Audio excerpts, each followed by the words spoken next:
Y nosotras, de hecho, queremos hablar de otra última hora, una última hora que hemos sabido hace nada. Hace unos minutitos le estaba comentando el director de esta cadena en sus redes sociales. Resulta, lo cuento a la familia tablerista, el Tribunal Supremo ha decidido condenar a Eduardo Inda a indemnizar a Pablo Iglesias, el director de esta cadena, por publicar la noticia falsa de la cuenta en Granadinas. Eduardo Inda fue por fin condenado por la fake news de OK Diario, de la que, recordemos, Antonio García Ferreras dijo abiertamente en un audio. ¿Qué es lo que dijo? Es muy burdo, pero voy con ello. El Supremo ha decidido que, en efecto, condena a Eduardo Inda y tiene, por tanto, que indemnizar a Pablo Iglesias. Y estoy en conexión precisamente para hablar de esto con Gorka Bellé, abogado que ha llevado este caso, de esta noticia que acabamos de saber hace tan solo unos minutos. Gorka, bienvenido al tablero y, bueno, enhorabuena para comenzar por esta decisión del Supremo. ¿Cómo la reciben? Muy buenos días, pues la verdad es que muy bien. Una cosa sí que por matizar, la demanda y el procedimiento lo siguieron el equipo legal, en el que han estado muchos profesionales y muchas compañeras y compañeros, y que digamos que esto no es un mérito exclusivamente mío, sino es un mérito del propio equipo legal, para que quede también claro. Pero la verdad es que la noticia es buenísima porque lo que pone de manifiesto la sentencia es que en el caso del señor Inda, como director del medio, tuvo una intervención maliciosa respecto de una información que supuestamente se estaba investigando, una cuenta falsa en Granadinas, y lo que hizo el señor Inda fue, digamos, manipular esa información hasta el punto de dar por hecho que Pablo Iglesias había cobrado un dinero en la cuenta de Granadinas, lo cual es completamente falso. Y por tanto pues es una noticia pues estupenda para tener las felices fiestas que vamos a tener.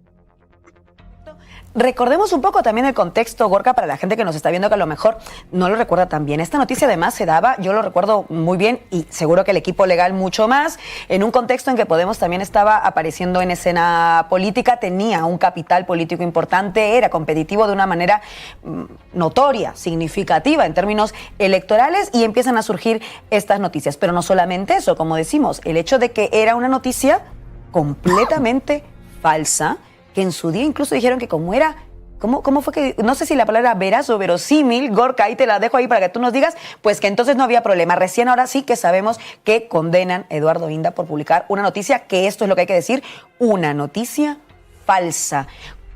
¿Qué lecciones nos deja también esta decisión del Supremo ahora, Gorka, en materia de estas noticias que son falsas, que se difunden en algunos pseudomedios, pero que dicen que como tenían una apariencia de veracidad, pues seguían adelante? ¿Qué precedente marca también esta decisión del Supremo para estas noticias, entre comillas, Gorka?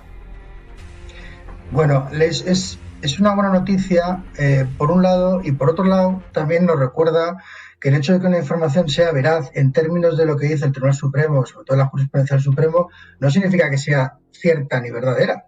Que puede ser falsa. Y de hecho este es el ejemplo claro de una información que supuestamente pasa esos filtros, esos parámetros de veracidad, pero que no solamente ahora 9 años después, sino ya en ese momento resultaba ser falsa de toda falsedad. El hecho de que tuviera un dinero en una cuenta en Granadinas, un paraíso fiscal, que además es una información que, como tú dices, sale a la luz justo antes de unas elecciones o en medio de unas elecciones para dañar reputacionalmente a Pablo Iglesias y al partido político para que era el secretario general y el principal, digamos, representante, pues esa información era falsa.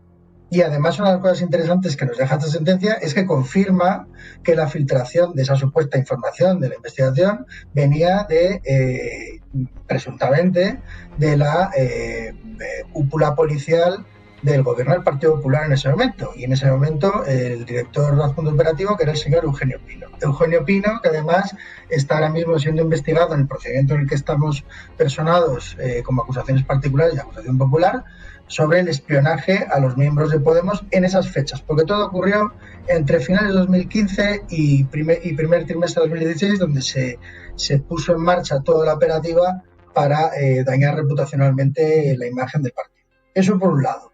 Y esa, digamos, cuestión sobre la veracidad o no, pues sigue quedando ahí. Desgraciadamente vamos a tener que seguir viendo noticias que supuestamente cumplen esos parámetros, esos criterios jurisprudenciales de ser veraces, en el sentido de que cumplen con el derecho recto de la libertad de información, pero que en realidad son informaciones falsas.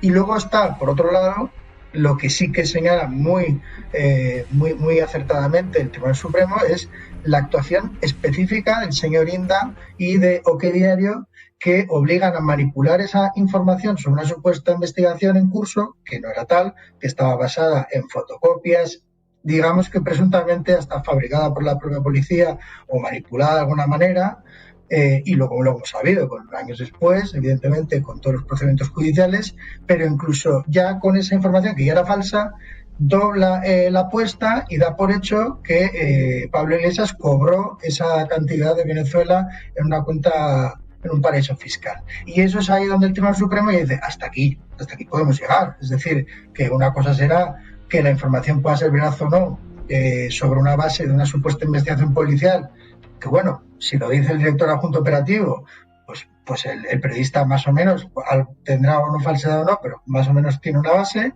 Y otra cosa es que ya estemos dando por hecho eso y generando artículos de opinión, como lo dice el Tribunal Supremo, sobre esa propia falsedad. Porque incluso el derecho a la libertad de expresión tiene que tener una base fáctica suficiente, que en este caso el Supremo ha confirmado que no se daba. Y bueno, pues es una muy buena noticia que en este caso el Tribunal Supremo haya puesto de relieve esa necesidad de reforzar ya no solamente la veracidad, sino el hecho de que sea noticias e informaciones verdaderas, ¿no? Pues me parece muy relevante, en efecto, como decíamos, esta decisión de una noticia falsa, que ya en realidad cuando dices noticia falsa, en realidad no es una noticia. Yo a veces digo, ¿por qué lo llamamos así? Una mentira abierta, la que estaban difundiendo en esta cloaca. Y recordemos, por cierto, también ese audio del es muy burdo, pero voy con ello. ¿Por qué recordar es volver a vivir? Vamos a oírlo. Esto es muy serio, yo voy con ello, pero esto es muy delicado y es demasiado burdo. Claro, es demasiado burdo. Muy burdo.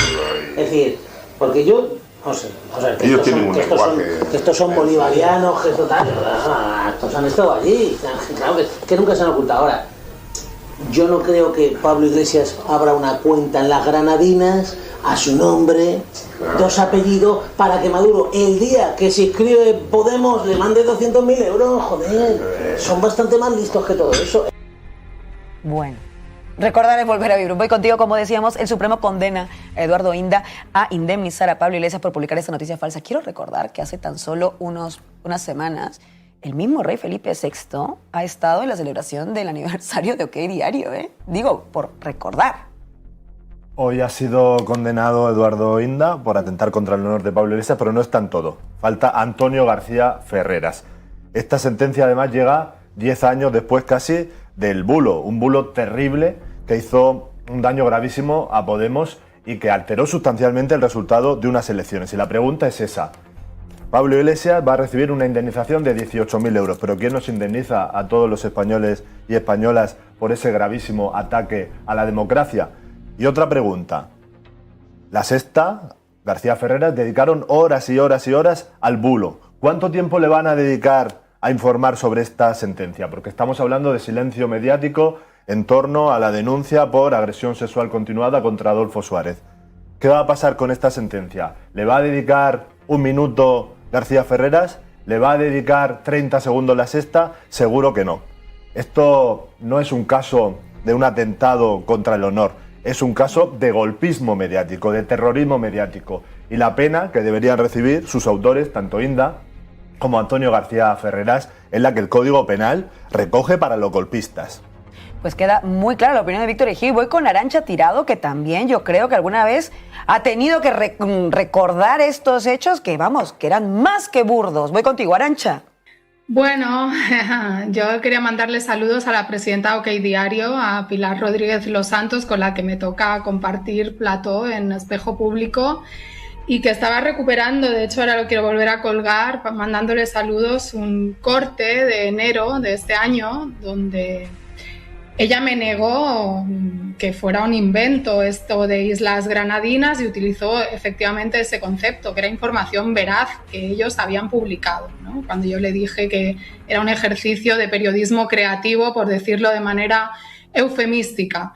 Y más allá de las ironías, porque este tema es muy serio, porque como habéis dicho, este pseudoperiodismo está avalado por la propia jefatura del Estado, ¿no? Yendo a sus eventos y tiene espacios mediáticos en medios de comunicación, valga la redundancia, pues se supone que serios, ¿no? O legitimados por el sistema. Bueno, son parte del sistema, son las cloacas del sistema para erosionar a todos los enemigos políticos, principalmente Podemos, por esa posibilidad de sorpaso al Partido Socialista que puso muy nervioso a todo el establishment, a todo el régimen, pero también a otras personas que se pueden destacar por tener posiciones críticas y que por circunstancias acabamos teniendo un poquito de relevancia en redes o donde sea. Yo quiero recordar que tenemos también en ese conglomerado de pseudomedios que diría el presidente Pedro Sánchez, a los que todavía, por cierto, no sabemos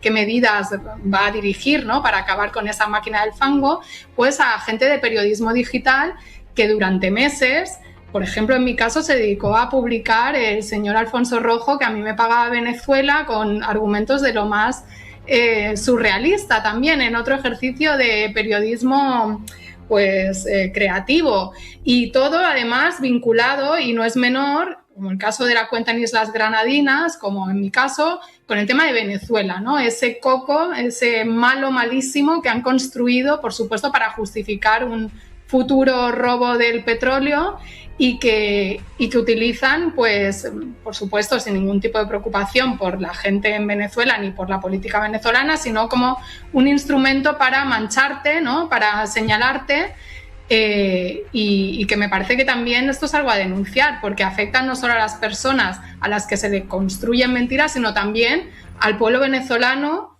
que no tiene la culpa de que las ultraderechas y derechas mundiales pues la hayan tomado con ellos por mostrar un ejemplo de soberanía y de lucha por sus recursos.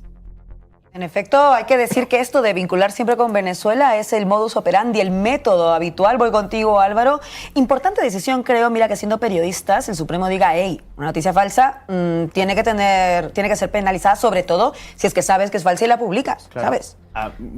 Por estar contento de algún modo esta mañana, me alegro de que el Tribunal Supremo tome una decisión positiva y buena para la democracia de este país, y es condenar una mentira y que esa mentira no siga haciendo daño, aunque ya el daño está hecho para Podemos. Pero en este caso concreto me parece oportuno recordar, al hilo de lo que decía Arantxa además, primero que el presidente del gobierno, Pedro Sánchez, dijo en su momento que la policía patriótica y que las cloacas del Estado iban a desaparecer, que todo esto iba a ser cuestión del tiempo que ya no estuviera encima de la mesa y que pudiera ingerir en la vida pública, pero lo cierto es que hemos visto que no ha pasado nada al respecto de ello, y que la prueba más evidente es que el propio presidente del gobierno está siendo víctima de estas cloacas del Estado y de este lawfare de manual que estamos viendo a diario. Entonces, por lo tanto, creo que esta decisión judicial es positiva por la democracia de este país, por supuesto para la imagen de Podemos y para Pablo Iglesias, pero creo que también nos viene a recordar y nos obliga a recordar